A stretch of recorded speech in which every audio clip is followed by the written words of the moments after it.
بسم اللہ الرحمن الرحیم۔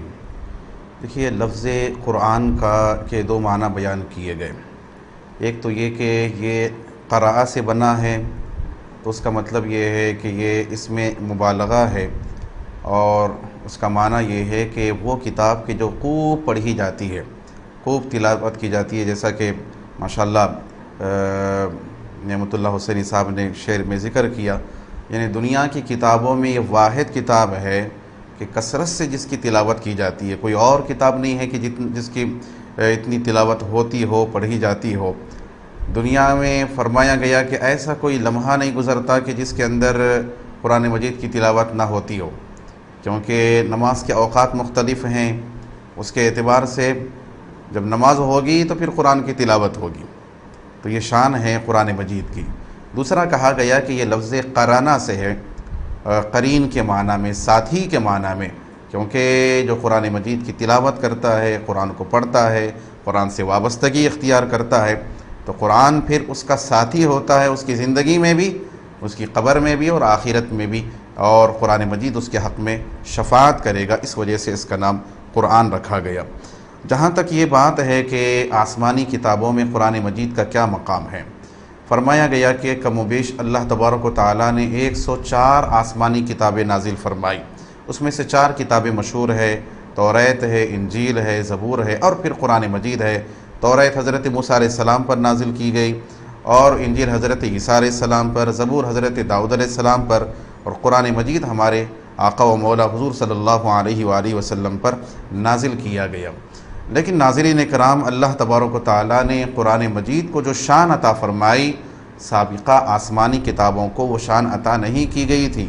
یقیناً ہر آسمانی کتاب پر ایمان رکھنا ضروری ہے، ہر آسمانی کتاب کا احترام کرنا ضروری ہے۔ اگر کسی ایک آسمانی کتاب کا بھی انکار کریں گے تو پھر مسلمان باقی نہیں رہے گا وہ شخص۔ تمام کتابوں پر ایمان ضروری ہے۔ آمنت باللہ و ملائکتہ و کتبہ، سارے کتابوں پر ایمان رکھنا ضروری ہے۔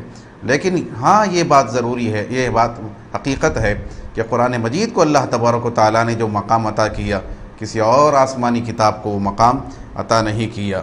ایک تو یہ کہ یہ قرآن مجید محفوظ ہے۔ اللہ تبارک و تعالیٰ نے سابق میں آسمانی کتابوں کو نازل کیا، لیکن کسی آسمانی کتاب کی حفاظت کی ذمہ داری نہیں لی تھی اللہ تعالیٰ نے۔ تو ہوتا یہ تھا کہ جب تک نبی ظاہری حیات سے رہتے، دنیا میں موجود رہتے، کتاب محفوظ رہتی۔ نبی رخصت ہو گئے، انتقال ہو گیا، وصال ہو گیا، تو قوم جو ہے اس کے اندر پھر تبدیلیاں کر لیتی۔ ہر کتاب کا معاملہ ویسے ہی ہوا، نہ توریت اصلی حالت میں ہے، نہ انجیل اصلی حالت میں ہے، نہ حضرت داؤد کے صحیفے اور زبور اصلی حالت میں ہے۔ لیکن قرآن مجید یہ ایسی شان والی کتاب ہے کہ جیسے نازل ہوئی تھی ویسے ہی ہے اور ہمیشہ ویسے ہی رہے گی، کیونکہ اللہ تبارک و تعالیٰ نے اس کی حفاظت کی ذمہ داری لی۔ نازل فرمایا تو پھر اعلان بھی فرمایا، انا نحن نزلنا الذکر و انا لہ لحافظون، کہ بے شک ہم ہی نے ذکر یعنی قرآن مجید کو نازل کیا ہے اور ہم ہی اس کی حفاظت کرنے والے ہیں۔ تو یہ شان ہے قرآن مجید کی۔ دوسرے پھر قرآن مجید کے حافظوں کا ہونا، یہ بھی شان ہے قرآن مجید کی۔ آسمانی سابقہ جتنی کتابیں ہیں اس کے حفاظ نہیں ہوتے تھے، صرف اللہ کے نبی کو یاد ہوتا تھا، قوم میں حافظ نہیں ہوا کرتے تھے۔ لیکن یہ قرآن مجید کی شان ہے کہ بے شمار لاکھوں کروڑوں اس کے حفاظ ہیں، بوڑھے لوگ بھی حافظ ہیں، جوان بھی ہے، بچے بھی ہیں، مرد بھی ہے، عورت بھی ہیں۔ جو بچہ کہ ایک 4-5 صفحے یاد نہیں کر سکتا ہے، کتاب کو یاد نہیں کر سکتا، لیکن ماشاءاللہ 30 پارے حفظ کیا ہوا ہے، اور تیزی کے ساتھ کیا فر ماشاءاللہ بغیر کسی رکاوٹ کے جو ہے خوش الہانی کے ساتھ پھر قرآن مجید کی تلاوت کرتا ہے۔ تو یہ شان ہے۔